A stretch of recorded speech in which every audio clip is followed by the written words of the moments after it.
Hello, Hello, Hello. I'm Zuzibble, I'm Doc, and welcome welcome to to the Spellcast. Spellcast. Uh, so, this episode, oh shit, in this episode, our D&D experience so far. Yes, with So, special guest, no one, because this is the first episode. featuring no one. So, hello, welcome to the Spellcast.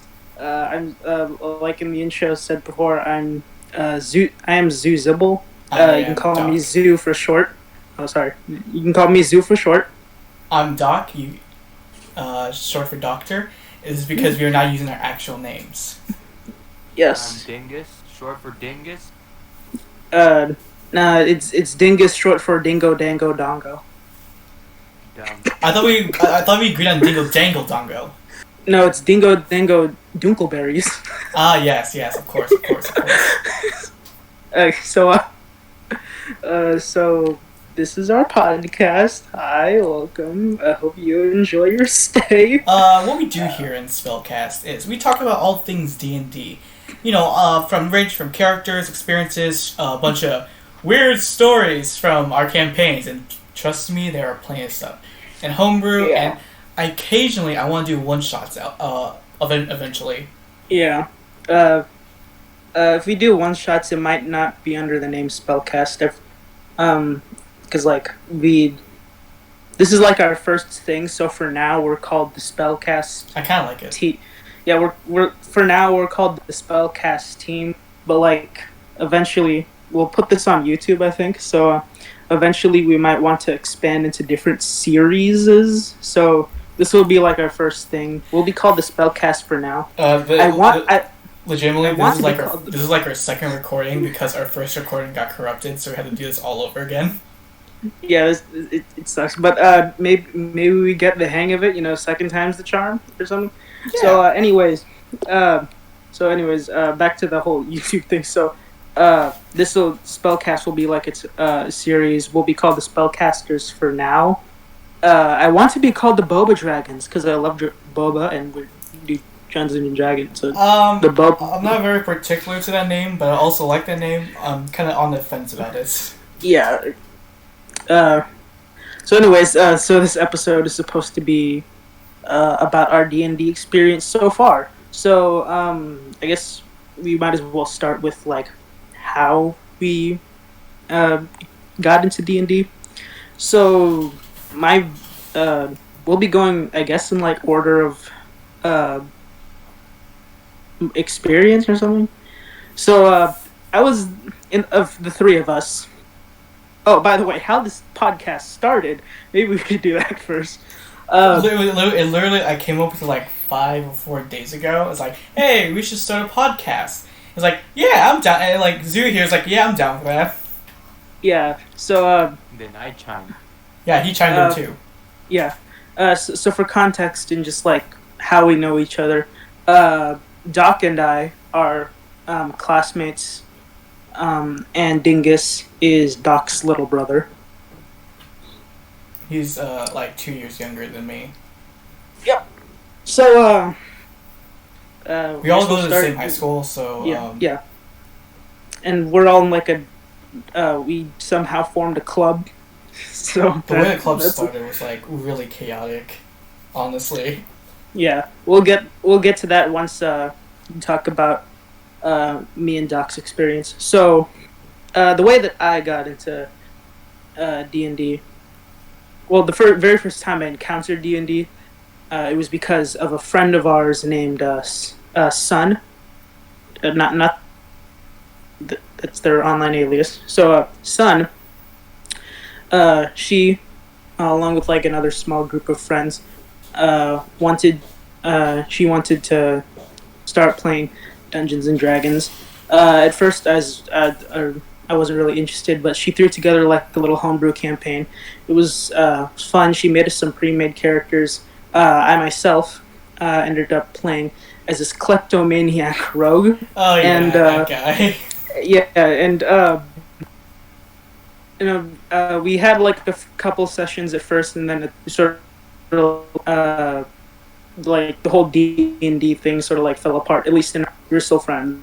Yeah, I guess because like I wasn't interested. I think the at that point the only really person who was actually interested in Dungeons and Dragons was Sun, and we were just like sort of dragged into it. But now I'm really into it. So thank you, Sun. But anyway, I can hear her saying the, you're welcome somewhere.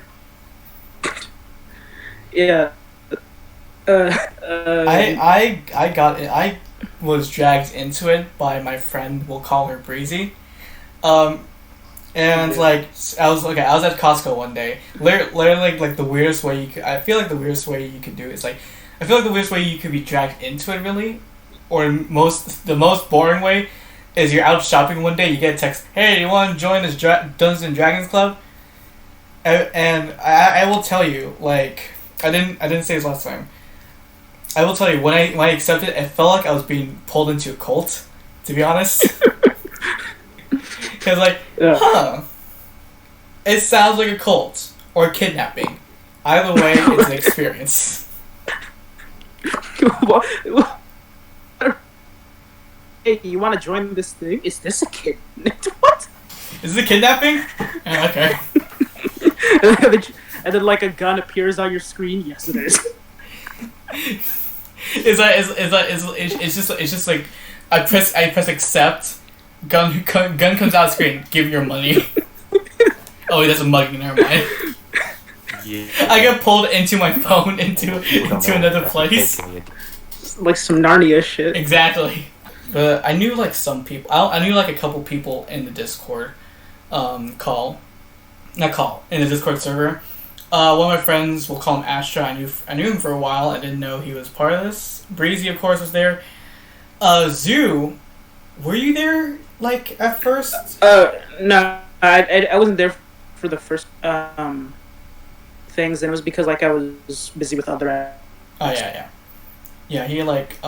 He wasn't very active at first, and then like later on he started becoming more active. And then I became inactive due to extracurriculars again, and then eventually I joined back and was like fully into it. It's like it's a vicious cycle, I know, but yeah. Really hits you. Yeah, we had so many people in the first year of the club. Yeah, it was surprising, especially since like I feel like it was the club was very obscure. Like I don't feel like anybody knows there's the Dungeons and Dragons. It like when I told people about it, like yeah, I'm part of the Dungeons and Dragons club. It's like, oh really? That's a thing. It sounded very exciting to people, but like I didn't think. Yeah, it sounded very obscure to me. Yeah. So the experience we had with like, or me and Doc had with Dungeons and Dragons first was like there was a lot of people. We were really unorganized. We were learning from our teacher supervisor. We'll call him Mr. Roxy. The reason why is because it's an inside joke. It's an inside joke amongst the club. Yeah. So Mr. Rockseeker was like an old D&D player and Dungeon Master. I think, actually, I forgot edition it was, but basically, like around the time that he was playing, I think was in college. First of all, he was in college. Yeah, I think he was in college.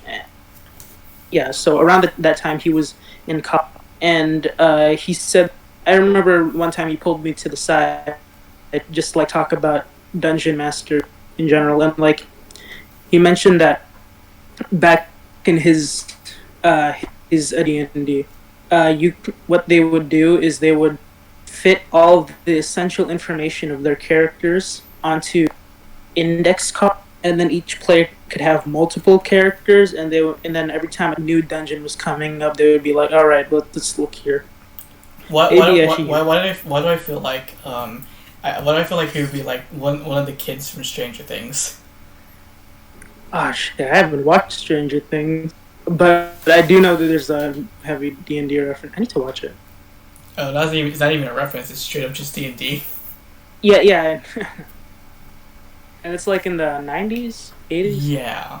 Around there.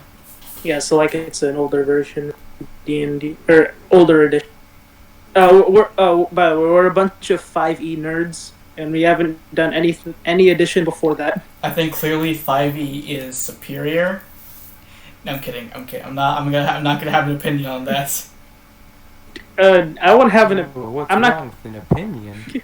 I'm not gonna have an opinion until I try all of them, but I don't know if I ever will because I would need some. That's some yeah, weird shit. yeah. So, anyways, how about we go to Dingus because he's. So how'd he? Dingus join is the this newest in Dungeons and Dragons, yeah. if anything. Yeah. I'm the newest of the club, of the cult. He's not the newest of the cult, but he's pretty new compared to us. Hey! Don't call it a cult. The Christians are what? You want to hear my origin story? I'm very curious in your origin story. Yes. Yes, my origin story started at my freshman year, which is this year, by the way. It all And, started. It all started brother- 16 years ago in the cornfields of Iowa. My brother was all like, and then he held a gun to my head. I'm not gonna lie. He told me that if I didn't join Dungeons and Dragons, he'd fry my foreskin. Excuse me, but that's a complete lie. I didn't hold a gun to your head. I held a crossbow to your head. Okay. Yeah, you gotta be accurate. Okay? Don't lie to them. But also, I'm sorry. what the hell was that part about foreskin? Oh yeah, by the way, this is our first test, so it might zuck. It will zuck so badly. Okay, so let's see. So Dingus joined because of Doc. So the beginning of the club started with It's complete chaos. with me and Doc's generation. I guess for now we'll call it the moderate players because that's what we sort of like separate into like new players, moderate players, and then whatever's next. So this was the generation of the moderate players for so me and Doc are the moderate players, And we're also Dungeon Masters. yeah, but like at the time now. Yeah. We're amateur dungeon masters at best. Or not Excuse me, amateur. I am professional. I am as professional as a professional.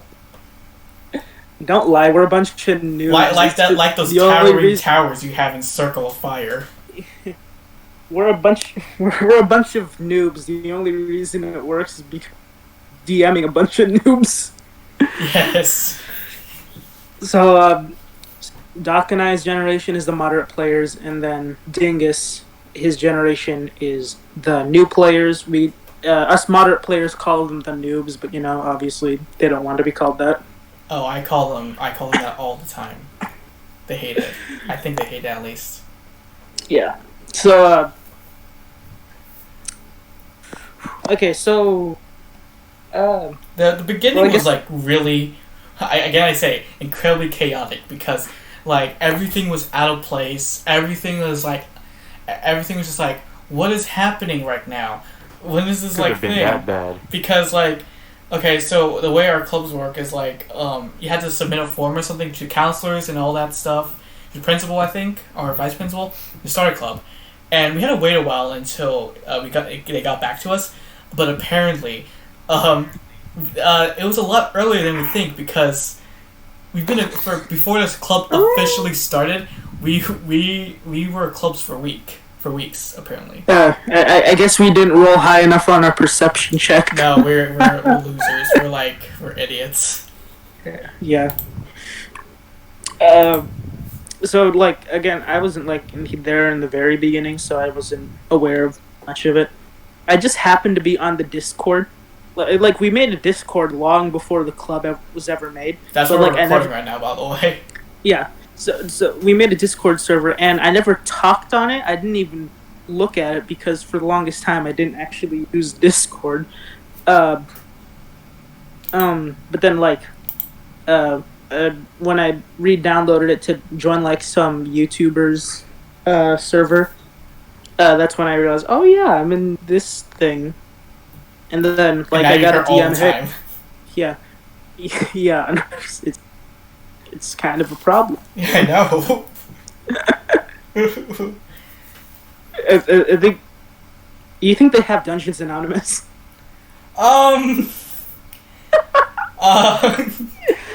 I don't know. I don't know. No, maybe that's a different thing. Maybe it's for BDS. Yes. For a different group. Dragons Anonymous. Dragons Anonymous. Dice Anonymous. Dice Anonymous. Amominous. Amominous. Mominous. Momminess. Mom. Speaking of Your mama speaking of mommies, Oh, no. I've got a horrible story relating to that. Is this what I think it is? I hope it's not weird. I hope I don't. Oh no! This is exactly what you think it is. Oh my god! I've got a horrible story about mommy coming up. If we ever do our character creation episode, which I think is going to be the next one. Oh my but okay, let's skip over that. So we explained how we got how we were introduced to D&D, but now let's talk about our first experience. Actually, the way Dingus got it was technically a part of it, how the noobs got it. It was during like an orientation for them, and like we set up a whole booth in the hot freaking sun, by the way, with no shade, not allowed to sit down or go on our phones. We were just out there all day talking to people about a tabletop role playing game, and it was weird. Yeah, like we actually got signatures to have like people saying they were going to join, and it was like, oh. Our former president Lin Chan, she made like stickers for everyone. Oh yeah, so like she made stickers of like our characters. With and the 12 I think the 12 main races. Yeah, I think it was the not 12 main. I thought it was like the classes or something. 12 classes, but also races. It was one of the two, but anyways, so I had made a character. It was a dragonborn. A white dragonborn named Lo. Oh, it was Lo? It was a white dragonborn named Lo who was a fighter, and given the name, I wanted Lo to be like a Chinese dragon, like a Chinese or the Eastern dragon, like the serpentine sort of one. Yeah. So I wanted him to be based more on that kind of dragon than like the Western European medieval dragon. Yeah, that makes sense. So, which is why he's low and everything. But but like when I described Lo to her, I forgot to. I don't think I said specifically that he was a white dragonborn. I think I just said like he's a Chinese inspired dragon. So then when she drew him, he was like red with white accents, and I think he was orange actually. Yeah, and then it was like, oh damn it, that is not what he looks like. And it was too late to change him. Yeah, I know. I was a sad boy though. Dang. So we got like how we were introduced to D&D. So I guess we'll go with our first experience. And that was chaotic in itself, to be honest. So now we're gonna go all the way back to that little session, that campaign that I had with Sun. So I said before that I was a kleptomaniac rogue. And apparently, what rogue isn't a kleptomaniac, to be honest? Yeah. And so my character, since we were like pre-made characters that Sun had made, it was he had a twin sister, and the thing was that like apparently he was a kleptomaniac forever. So then we had this joke that I stole her queasy bake oven. Queasy bake oven? Yeah, queasy bake oven. I don't know. Okay, so like the story of the campaign was, well, I don't really know the whole story, but basically, we or like our group was just a bunch of high schoolers and a teacher during detention or something. I remember. But then like we get transported into like this alternate dimension where it's all Dungeons and Dragons stuff. So yeah, it's weird. That sounds very familiar to me. It's an isekai. Shut up. Have you seen the Dungeons and Dragons show? There's a show? Oh yeah, there's a cartoon. There was a cartoon. Oh my gosh. I'll send it to you later. It's like it's legitimately like a cartoon. Yeah, for they go Dungeons into a Dragons. roller coaster and never come back. Oh, that's my worst nightmare. Oh, yeah, definitely. Well, it was like weird. Uh, Honestly. the- It was weird, kind of no. cool. I mean, disappearing on a roller coaster. I mean, that's my worst nightmare. Oh, that's your worst nightmare. I thought you were talking about the yeah. cartoon. No, the teleporting into a Dungeons and Dragons world. That'd be my dream. That's cool as shit, but like, you know. Yeah. So Disappearing on a roller coaster is like, that's like the most terrifying thing on the entire planet. yeah. Write that down. And- Someone write that down for what's gonna happen next in the campaign. So then, like, other, like, little memey things that happened. My character, or not, there was like this enemy that we had to fight who was like disguised as one of the other teachers, and Sun said teacher. that the monster looked like our PE teacher, Mr. Lindor, who's not real, by the way, but Wait. Mr. Lindor, Wait. and was like, wait, like the chocolate? And then Sun was like, there's a chocolate? Wait, did they Like, say? yeah. Did they say Mr. Lindor, Yeah, Mr. Lindor. the or PE Coach teacher? Lindor. Yeah. And it That was sounds like, very familiar. after I beat his face in with this crowbar, can I smell the crowbar to see if it smells like chocolate? Oh my god! Did it? And then the last memey thing that I can really remember is that like towards the very end, like the last few sessions, we had like these little magic orbs or something that could transform into a random magical item, Ooh. and then like it would permanently stay as that item. And for the sake of convenience and just to make things easier for me, I got gloves of thievery or whatever they're called. So like it basically gives me a bonus to sleight of hands. Oh my gosh! That's exactly what I need. Really works for the kleptomaniac part, huh? That concept is like the PE teacher being the leader of that whatever place thing, like a horror, kind of like this whole adventure thing. It sounds very familiar to a movie I know, but I don't remember what it's called. Where like the PE teacher was like the queen or hive mind thing. But like, Yeah. So you took the thing and you made it into like gloves for stealing. It sounds very. Yeah. That sounds No, very like it was automatically turned into a magic item. Oh, but you chose like gloves. No. So like, you just like crush it and then it turns into a random magical item. Oh. But it's like a Deus Ex Machina thing where it was automatically something that was useful to me. Well, And it's to be like convenient. it'd be really weird. It'd be really terrible if like they rolled something like for wild magic and then it's like whatever percentile it is like it turns into that. So you couldn't have gone like gloves. You could have gone like a cactus sword that hurts you while you're using it. Yeah. That'd be terrible. Oh my god. I think Sun was just choosing random things from the book because she actually bought the books. Oh yeah, we're using them. Yeah. So anyways.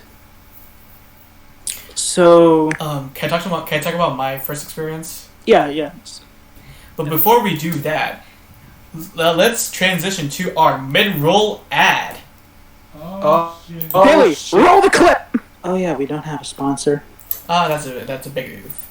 Yeah, So it's I'll such a talk about shame. my first experience, I guess. Yeah. So my first couple sessions or like experience with the club was pretty weird. Mainly because I didn't really know everyone there, but I feel like I've gotten to know people there a lot better. Of course, like Breezy was there. Zoo was kind of there, but not really. Lin Chan was there. I knew her. I wasn't there for the first few. Yeah, meetings. you weren't there for the first few stuff. I knew some other people there, but they didn't really stay for long. So it was just pretty much that. The sessions, though, they were... Wow. Yeah. So, so what happened first is, like, we were doing Lost Mines of Vandover, which is pretty basic for new people, I think, yeah.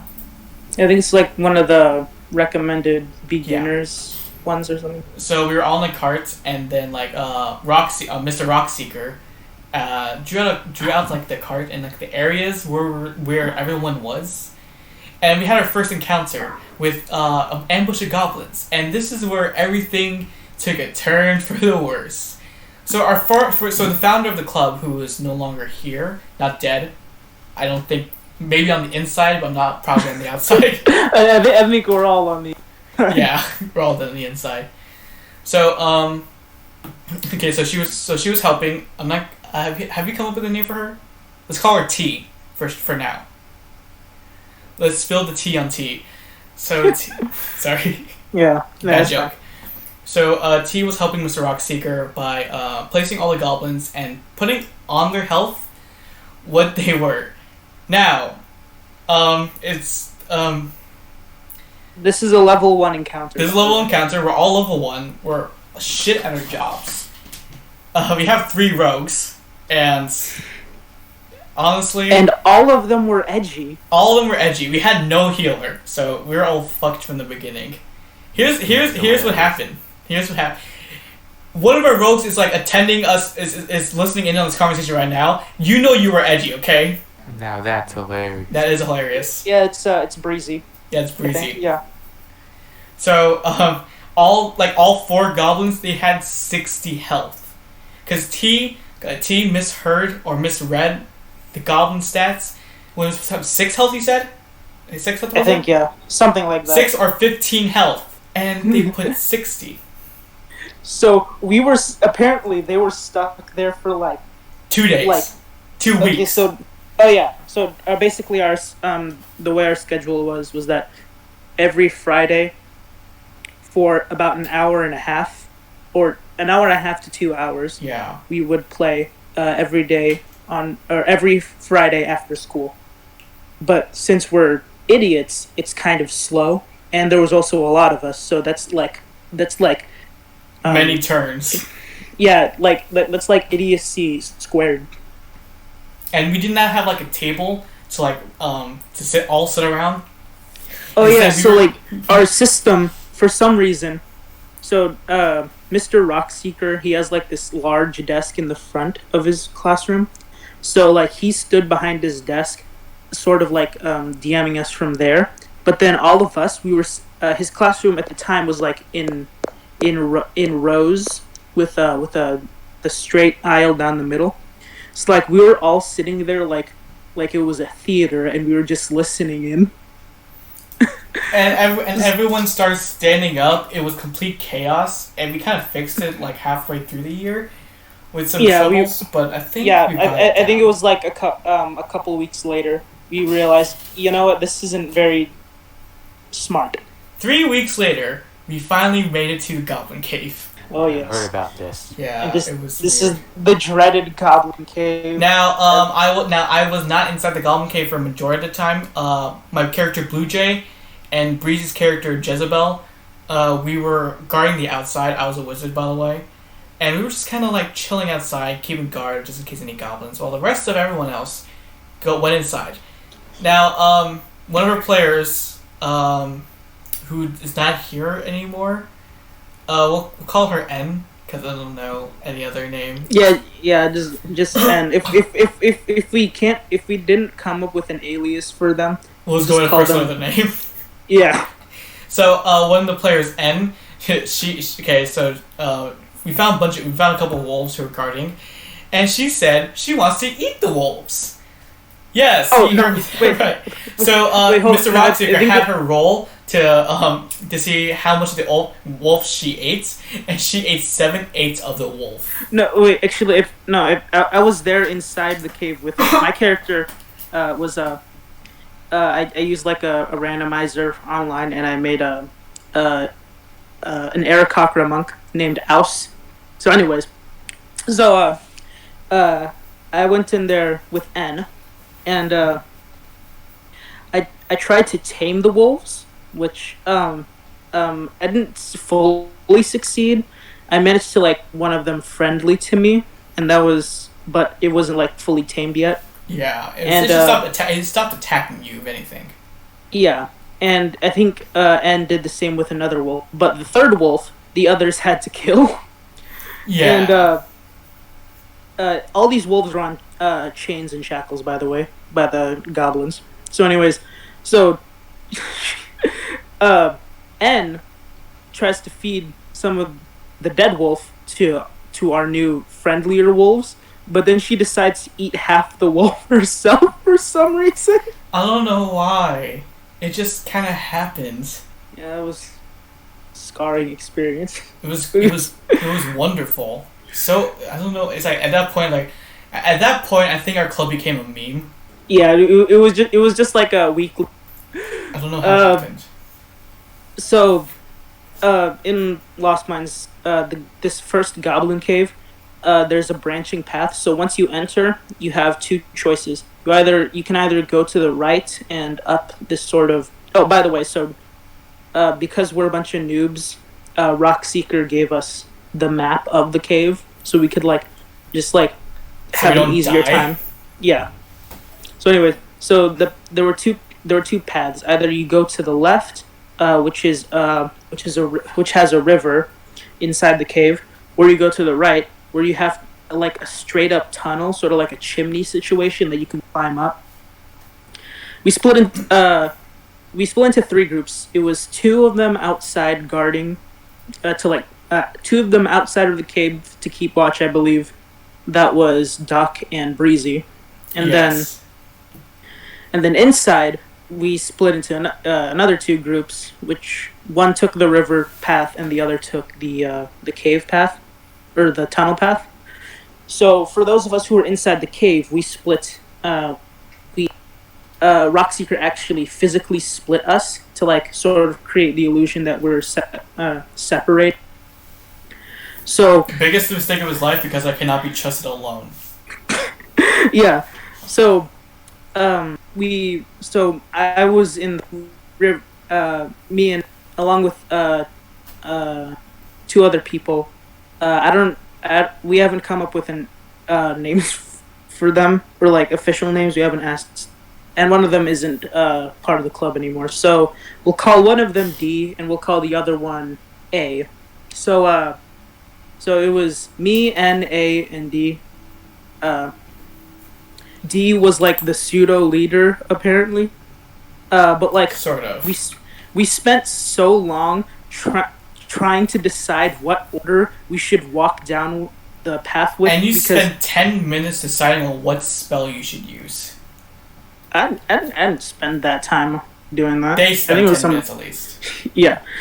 Oh, actually, there was I don't know why. I think it's because we kept arguing about that. yeah. We need to be more concise.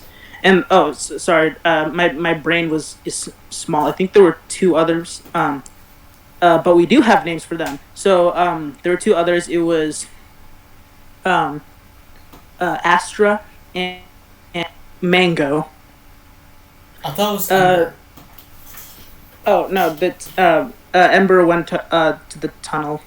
Oh, And I forgot about that. Mango's character was Abel, if you remember that. Oh yeah, it was, yeah. Yeah. Okay, so the river group had spent so long trying to decide what order we should go down the tunnel in that eventually I had to take over as leader so we could actually do decisions faster. Yeah. Because D was not concise at all. No. So anyways, not. as we not to continue, roast him or anything. yeah. So as we continued down the river, eventually we found that there was a bridge upstairs, or not upstairs, but a bridge above us. And basically in the cave, if you go down the tunnel area, you got to the second floor. But if you go down the river, you can reach the second floor too, but it's more you go up a slope. And so the river, so there's the bridge above. Since I'm an Aarakocra, I decided to fly up and tie a rope. Which helps. Yeah, so that everybody could climb up with me. But as I was helping the first person up, I sensed that there was a I heard the footsteps of a goblin nearby. And keep in mind, we were still separated into the river group and the tunnel group. So, uh, I so remember I this was story. It's hilarious. so I was about to punch the goblin in the face, and I chose to do that. I throw a punch at the goblin since I'm a monk, and then again, And again, Rock Seeker like told us something that we did not like, and that was for I think was it a dexterity save? yeah, it was something like that. But it was he told Lin Chan to come over here, to come over to our table because Lin Chan was in the tunnel, and then I realized, shit. I was about to punch Lin straight in the face. He was about to punch our president in the face, and it was beautiful. So, Lin Chan was playing, and her A wizard? Yeah, a wizard. Remember, she changed the class to a bard to fit his personality. But at first, it was a wizard. Yes, a sexy wizard, as Breeze describes it. So, her wizard character used disguise self to turn into a goblin, but obviously I didn't know any better. Yes, so because you're a fool. I just barely missed. I just barely failed the AC roll. So it described like my Arakakra Ouse. He just like throws the punch. It just like whizzes past Lin Chan's character's face, and then I fall down to the floor with my stupid beak face. It was so close to it. I mean, you're a monk, so that could have done some real damage. And we're all level 1, so that could have probably killed her. Yeah. Like a level 1 wizard. And I think like he had terrible constitution too, so it was probably like only like 6 health. Yes. Level 1 wizard is already on the verge of death. Yeah. And then we overheard things from the upstairs group. Obviously, we couldn't like do anything because that would be metagaming, and we play, so no metagaming. So upstairs, with the whole that situation, apparently Ember, his character, who was a druid. He was a druid? I forgot about that. Yeah. So he got the druid, his Ember's druid, got taken down to 1 HP. Oh, I forgot. But the thing was, oh my god. All the way back in the campaign that Sun was running, Ember was there with me. So me, Ember, and Sun's whole thing. His character was also lowered to 1 during that time. Like, is this like some sort of weird trend this way? Really? Is this like some sort of weird trend that's been going on for him? Ember's the one-hit wonder. He's the one-hit wonder! Dang. That's rough, buddy. That's rough. Yeah. So there's that whole situation. Meanwhile, outside, Doc and Breezy encountered a goblin. Yeah. Okay, so I was pretty lame because I didn't really understand a lot of spells. I don't know why I went for wizard. I think it's because I like the idea of casting magic. So we were just for a long time we were just kind of chilling outside the cave because we didn't really do anything outside because we were just supposed to be watching out for goblins. Eventually, Mr. Rockseeker took us aside and had us go for an encounter with some goblins. Now we did kind of decently. It took some really bad damage, but the thing is, like, one of the goblins got me and was nibbling on my shoulder. So I thought it would be a great idea to cast firebolt at the goblin on my shoulder. Now that moment is infamous amongst the club forever because it's an example of why you should roll the right dice. Because I actually grabbed a D20, which is if according to him, this isn't actually happening in the campaign. We just thought this would be hilarious if it did, and I'm considering it canon. According to him, and I think Sun too. If I were if that would have if the D20 would have counted, I would have set off a nuke and in the forest and around a 1 mile radius, killing everything that wasn't in the cave or the epicenter.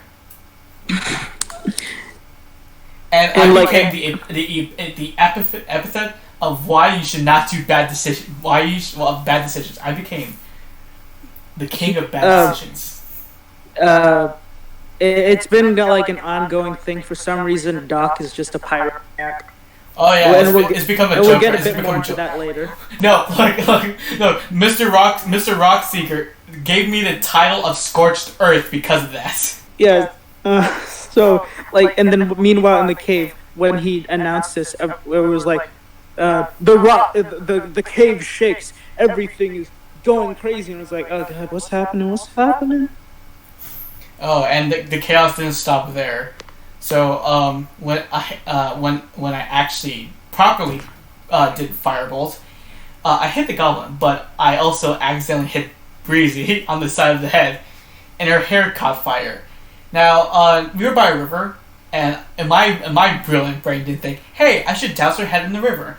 No, I should use Chill Touch because it has the word chill in it. Bruh. I didn't know what Chill Touch was, what it did at the time. I thought, hey, it does ice. Maybe. No, it does necrotic damage. And because I ended up using Chill Touch on her head, and half of her hair came off, singed off. Yeah, and she has never let me down. She's never let it down since, and she's talking about in our comment section right now. Yeah, in our little server. Yeah. My bad. Oh, Sun's here. Okay. Amazing.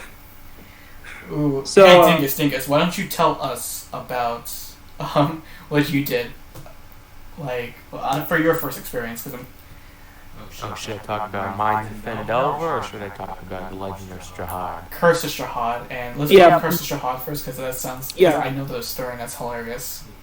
The Curse of I made this character called Annabelle, and I thought I made this really compelling character. And as I was playing it, like I felt like I had nothing. I felt like I didn't know what to do with myself. Start my life.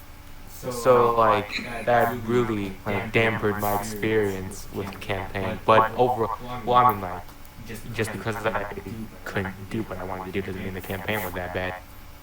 All I can remember is that I yelled into someone's ear and I got and then like got turned on. Oh yeah. They got the what? They got turned on. What the fuck? I was there, and I don't remember that. Wasn't there also something like Wasn't there also like a thing that people yelled out? Barovia. Ah yes, Barovia. Mm. Barovia. Why Barovia? Because we were heading to Barovia. Well, actually, no. We were already in Barovia. But we must have thought that we were going to Barovia, and some kid just started it. Oh yeah, that's snails. I forgot about that. One of our players, we'll call them snails. Was it them? No, it was the muscular man. Oh. so Forest Burner. Yeah. So did he really? I thought it was. I legitimately thought that was snails because it sounded like something that they would say. No. Wrong. Well, I get a lot of things wrong. That includes my life. So yeah, he did. Yes, son. They did almost burn down the forest. Like how I blew everything up. What talk about? Is there anything else like happening for you, Crush Jihad? Not really. I used to remember I had this like Mrs. Doubtfire voice. Can you do it? No. You just don't want to, or you can't physically do it? No, I can't do it because I have a throat that I want to keep. Okay, that's fair. Why don't you talk about Lost Mines? That's the one that that's the campaign I'm running for him right now, and for the rest of the noobs that he's in. Oh, actually, hold on. Before that, let's explain the whole situation. So, since we had the new players do their campaign on Fridays, Yeah. we move the moderate players. We moved our things around. So now Sun is our dungeon master for the moderate players, and we're doing like a Secrets little of Old. yeah. We're doing like a reboot. Now it's called Secrets of Old Plus, and then now we're using Lost Minds as the new thing for the noobs. You know how they said before they were doing Curse of Strahd. So originally Lin Shan was supposed to be the DM for that, but she couldn't find the time to prepare for it. Yeah. So eventually we did some discussing and we decided that since Doc wanted to be a DM, we might as well give him the honor of DMing the noobs. So now I hosted DMs like one shot for Halloween once when everyone wasn't here, and like, hey, why don't you DM them? I think that's how. It's like it happened like only once. That was literally my first experience of DMing. Was like a stupid one shot for Halloween. Oh, I remember that. Yeah. Oh wait, hold on. Just in case that any of my noobs are listening into this, Baby Ruthless. Do you remember that, Dingus?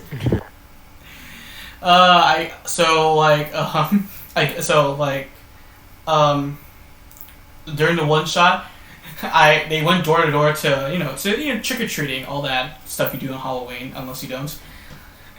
Well, one of the things was they grabbed some candy out of a bowl from outside a house. I don't remember whose house. It was a weird house. It was a small house, and well, I made him roll to see what kind of candy they got, and one of my players was unfortunately wrapped into a percentile where he got terrible candy, and that candy was called Baby Ruthless. And when he bit into it, he found that there was a razor blade inside the candy bar. Hence the name.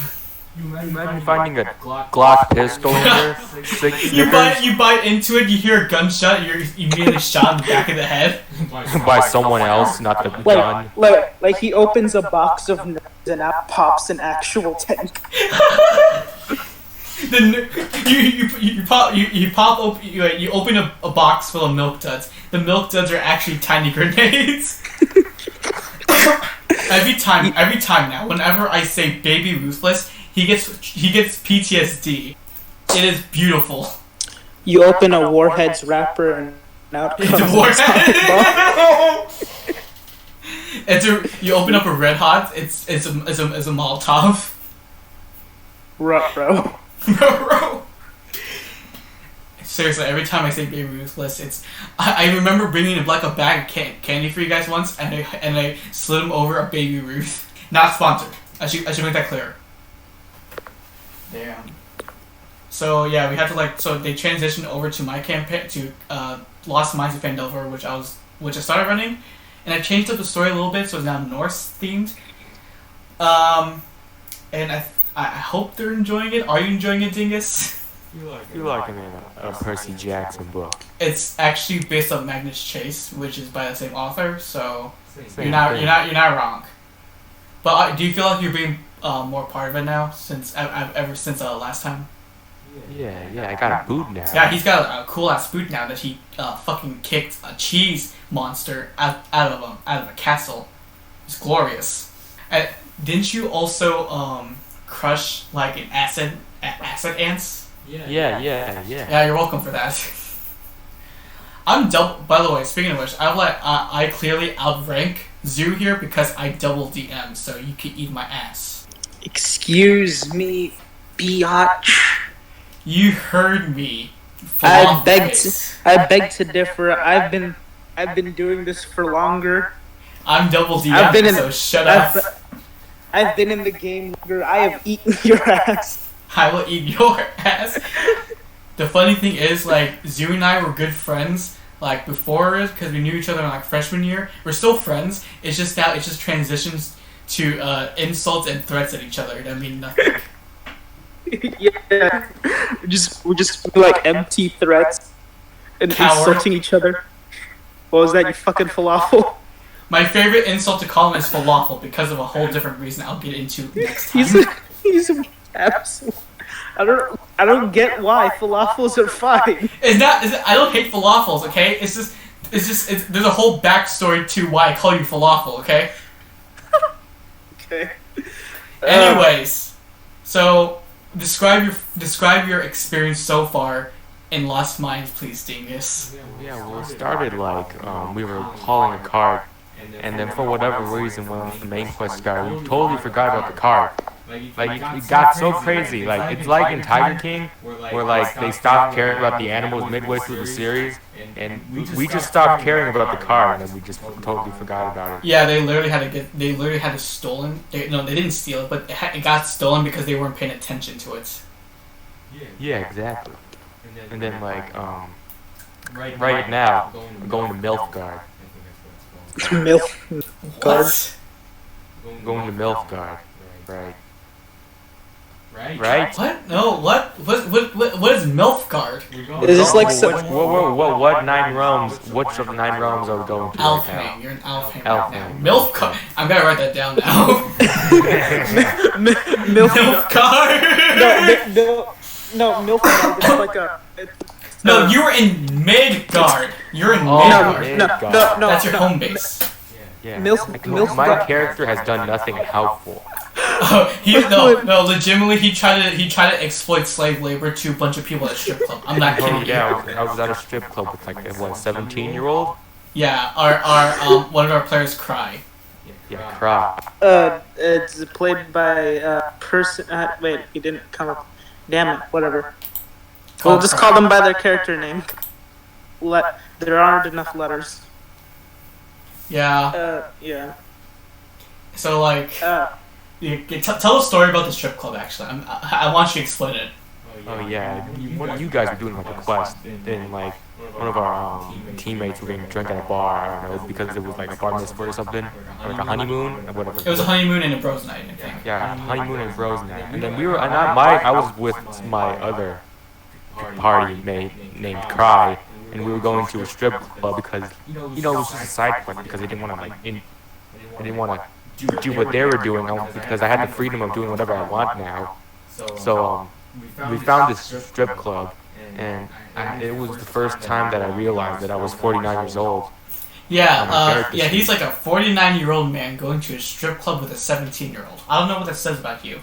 Yeah, and then like my buddy like somehow got through it because she had like a license plate. No, I'm sorry, not license plate. She has like a driver's license. It's a fake ID. Like a fake ID, written in crayon. And then once we got in, I tried like exploiting slave labor. You tried exploiting it. Yeah. I said you. I said me, right? No, you said we.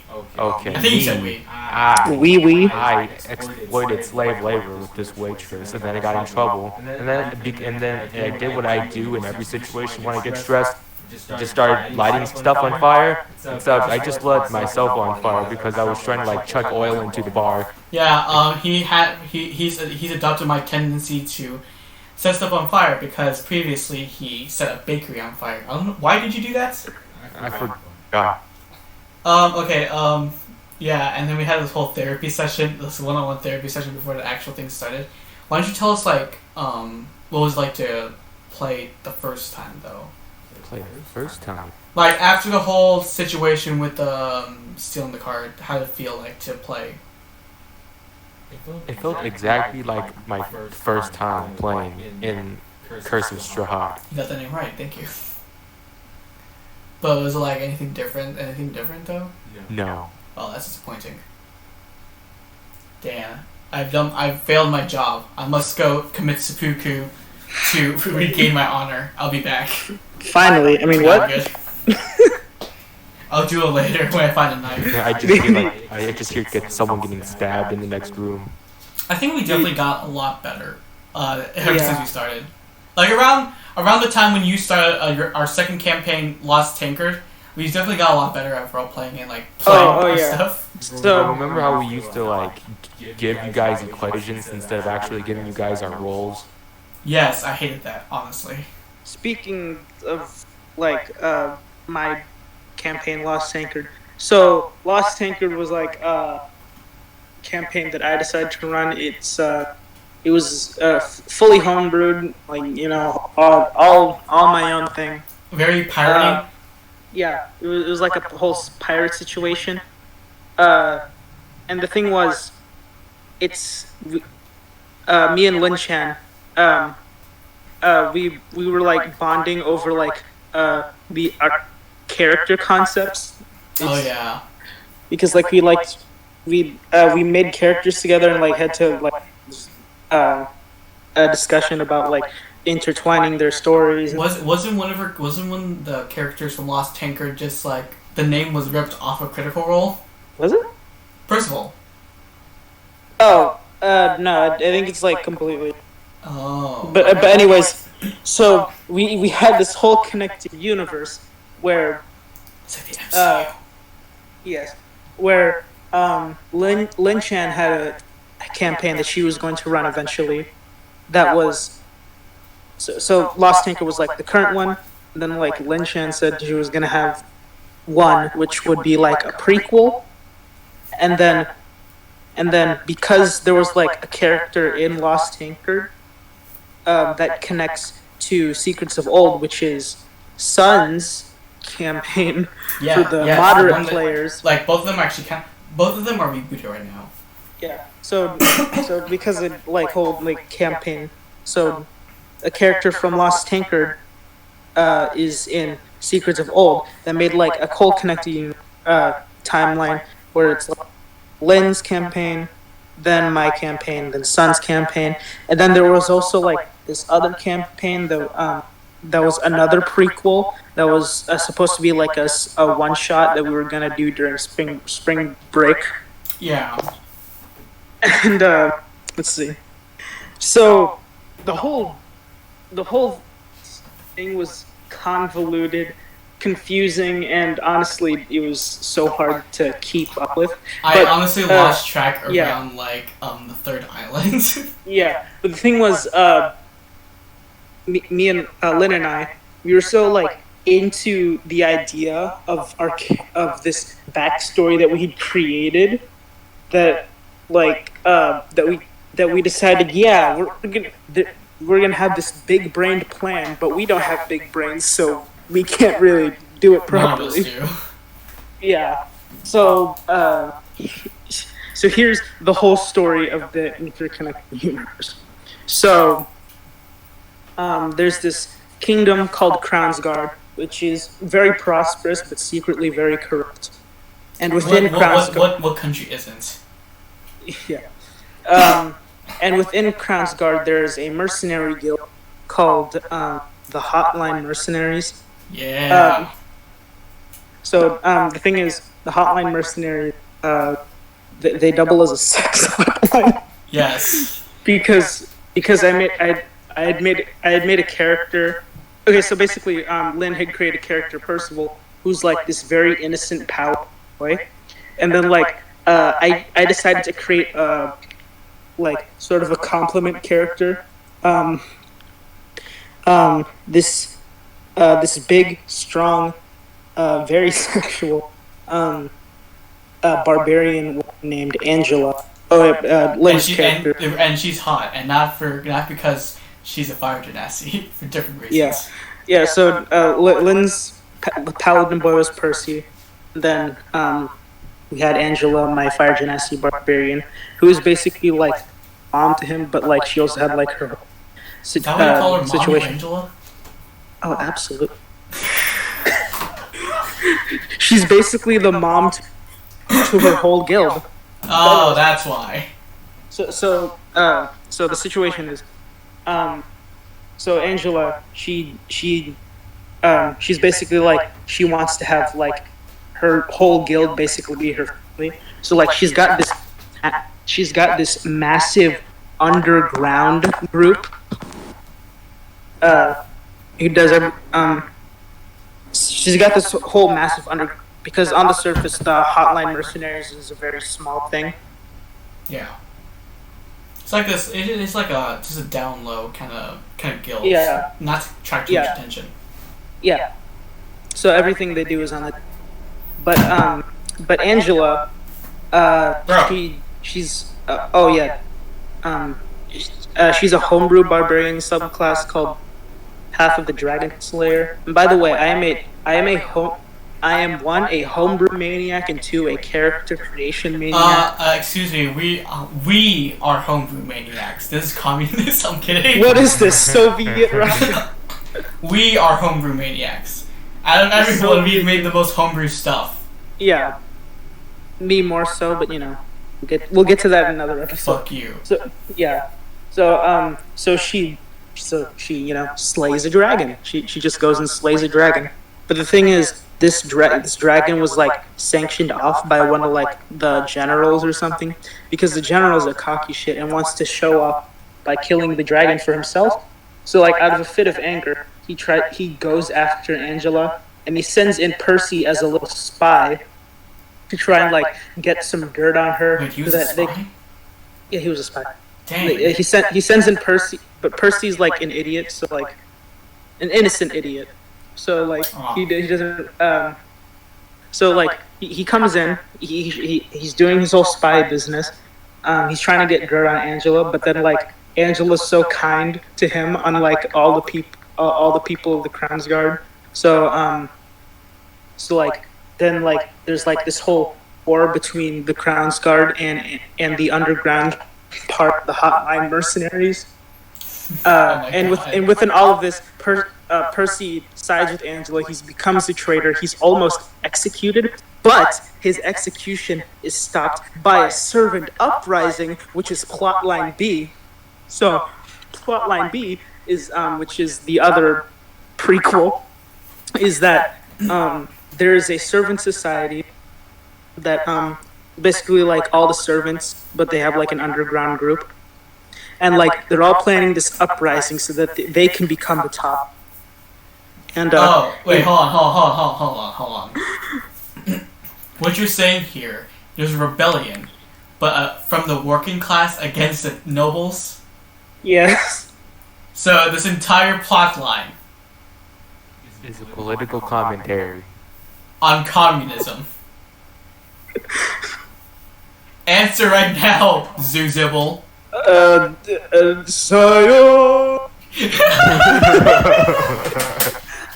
Is it really? It's basically a D&D version of Black. Oh my god.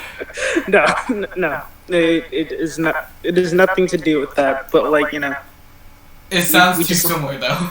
No, because here's the thing. The Servant Society was created because me and Lynn made another pair of characters. Mine was a turtle boy named Reginald, and hers was a minotaur boy named... I remember this. Yeah, a minotaur boy named Sebastian. Basically, they're both servants and like best buddies or whatever. And like they go on their little adventure in that second. But basically, the Servant Uprising happens. It starts right as Percy is about to get executed. So like Percy's able to make an escape, but most of the Hotline mercenary guild has fallen apart. Angela's nowhere to be found. Probably dead. So Percy runs off, which starts the beginning of Lost Tankard, which is my campaign, and basically where he meets another very hot fire genasi lady, who's basically his mom. It's a vicious cycle.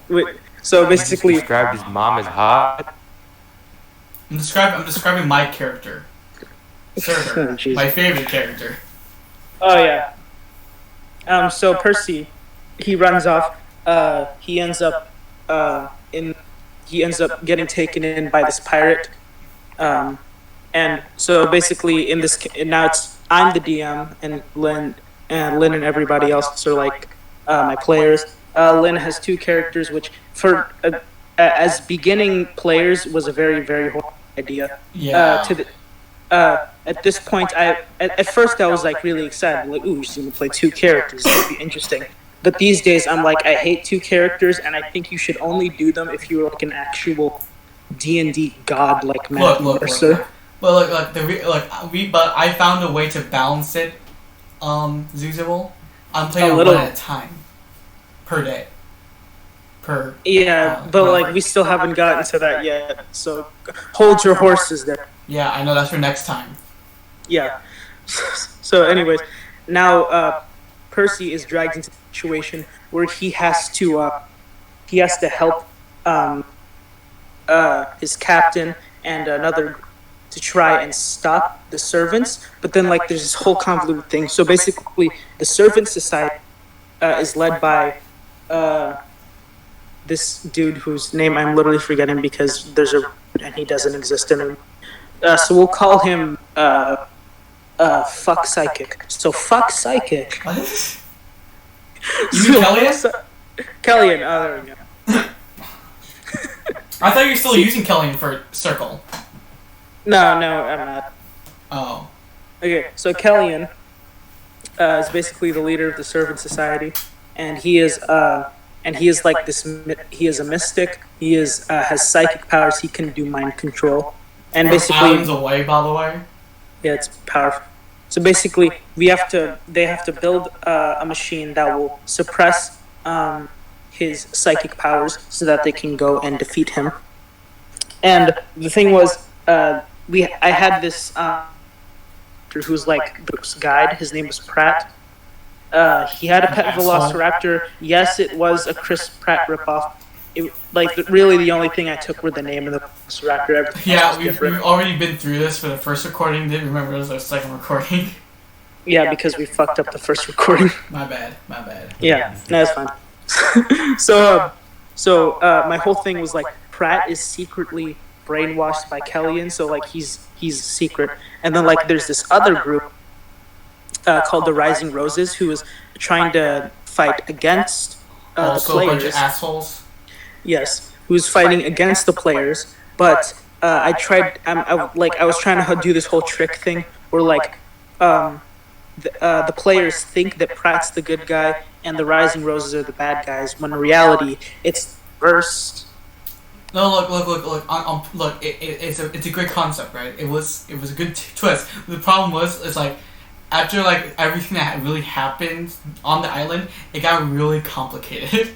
Yeah, I understood it. It's just like it took me a while to like understand what on earth was happening. Yeah, everything blew up really fast, and honestly, I think it's just I'm being too ambitious. Even like this is the first campaign I'm running ever, and it's homebrew. I was too ambitious. It went well. It's just like the fact that just too many things were happening at once. Like for one thing, I was fending off like a giant robot, using every kind of spell I could, and I was like, a bit distracted. Everyone her son's character Sazzy, who is a goblin, tried to fucking drown someone by putting water inside their lungs. And my friend Breezy didn't really like the player that she was playing, so yeah. So the complications were a lot of people, or not a lot of them, but like a handful of people didn't like their character, and another thing was I tried to be like involving all the characters' backstories in some way to make it feel like sort of connected and like they're really involved in this story. In the form of islands. Yes, but one of the players who was going to join, which was Ember, but he ended up quitting. And then he had to play Ember for a while. Yeah, not Ember. Ember's character. I mean, yeah. But like, so anyways, I had this whole plot line laid out, like Ember's like thing. Then like quit, so then like my story was kind of messed up. So, it just had to. Eventually, everything was falling apart. So like, the reboot caused because players quitting messed up my plans. My plans were already too ambitious in the first place, and some people ended up disliking it, which was enough reason for me to do a reboot. And the reboot's going very well. It is going very well. I do like the reboot because it does have a lot more variety and more story to it. So so I feel like it's yes. So like back then with Lost, the reboot's called Circle of Fire, but back with Lost Tankard, it was very horrible because I didn't have a proper way to like transition between the island. So like instead Pratt was just like, oh yeah, we're going to this island. This island. Hey, look, we're going this island now. Yeah, we're going to this island, and that was just had to be like, yeah. So It was also very like disappointing to me because like we finally got to my island, which was the one I was most excited for because Zuzibel and I we were working on it for so long because I asked him a long time ago. I want to be an island, and we spent a long time on it. And I was kind of disappointed that it kind of ended early, but we're going to my island first now for Circle, so I'm kind of excited now. Yeah, it's going to be the very first island to go to after they get out of Starting City. Oh, they better be prepared for it because it's a doozy. Yeah. So, anyways, so that was like the whole plot line, and then like everything was supposed to end there, and after they defeated Kellyan. Oh, another bonus thing is that after Kellyan was defeated, Lynn and I, our servant boys, Sebastian and Reginald, would take over as the new leaders of the Servant Society. Yeah, that was going to be like my plan. Dang. Which is very far. And anyways, and then things end there, and then it's like sort of like close on that arc, and then 15 years later, it goes to Secrets of Old. Yeah, because the thing was, so Lin Shan, she had two characters. One was Percival, and the other was the captain of the ship. And the captain had a son who later became Lin's character in Secrets of Old, which was Sun's campaign. And then like this whole so now that we're doing a reboot for Lost Tankard into Circle of Fire, and then also a reboot for Secrets of Old. We'll talk about like Lin Shan's character in the next episode.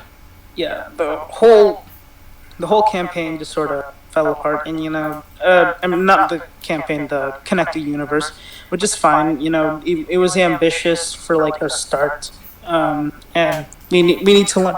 So overall, D&D is something that we love. I love it a lot.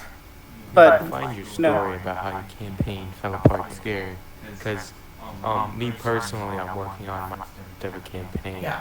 I'm afraid people won't like it. No, okay, so the thing is, I don't think you should be scared about that. Because, like, our campaign, it wasn't because... It's because of, again, being overly ambitious for a start, and also just, like... we're kind of inexperienced. And, if you were to... I'm sure... I hope that you won't be ambitious and you really try your best. I think I think the important thing to really remember is that it's really important to be like you have to be more not passionate. You have to like really want to do the campaign and make sure that everyone else wants to as well. Cause it's like a campaign is kind of useless if you're not having fun and the others are not having fun. So it's just kind of it kind of falls apart at that point. The story, yes, it can get convoluted a lot, but I think it's really important to either keep it simple or to have a way to make things transition smoothly. Yeah. So all of us, we it's just like we need to learn. We need to do better. We need to do our best from our future endeavors, and just get good. Get good. Yeah. I mean, honestly, at the end of the day, all of us want to be like Mercer. Yeah, everyone wants to be Matthew Mercer. Yeah. So I mean, I guess here's the thing. And Lynn has said this a lot. Don't be all like, but in Critical Role they do. No, shut the. That doesn't exist here. Just do your own thing. Yeah. I like to be really balls to the walls because it's like I like having a lot of people just coming up with weird ways to do stuff that are not out of reason, but it sounds incredibly interesting for them to actually do it. My Dingus here, he fucking used his big boot, like I said earlier, to kick a cheese monster out of the window, and that was beautiful. Beautiful. And Zuzibel, in my other time travel campaign I have, we'll talk about that in a different episode. He fucking, I swear, like he is the most overpowered person in the entire campaign. It's because I don't know how to balance a homebrew properly. It is beautiful because it's so insane. Your lucky's level 20. Yeah. So back to the whole Matthew Mercer thing. So when we say we want to be like Matt Mercer, we don't want to like copy him exactly. We just want to be as skillful and good at improv as he is, because we just aspire to have the level of experience as Matthew Mercer. I aspire just to be as like good at storytelling as like just playing in general. Yeah, he is top tier. Breezy said it here, and it rhymed. Yeah, just like don't aspire to be someone else. Just aspire to be, to be yourself, but more of a better version of yourself. Yeah, a better you. A maximum version of yourself. Look at us. We're doing like kids lessons and stuff. It's nice. Lin Chen was like half a year into D&D, and then she realized that she had to add an attack bonus. We make mistakes. I mean, I made a mistake of being alive, so. Jesus. I know. So I think that's all about all the time we have for now. The audio's getting pretty long, and I think we should wrap it up here and save it for next time, right? Where we talk about our characters. Yeah. Yes. So this was the Spellcast. I'm Zuzibble. I'm Doc. I'm Dingus. And Goodbye. Goodbye.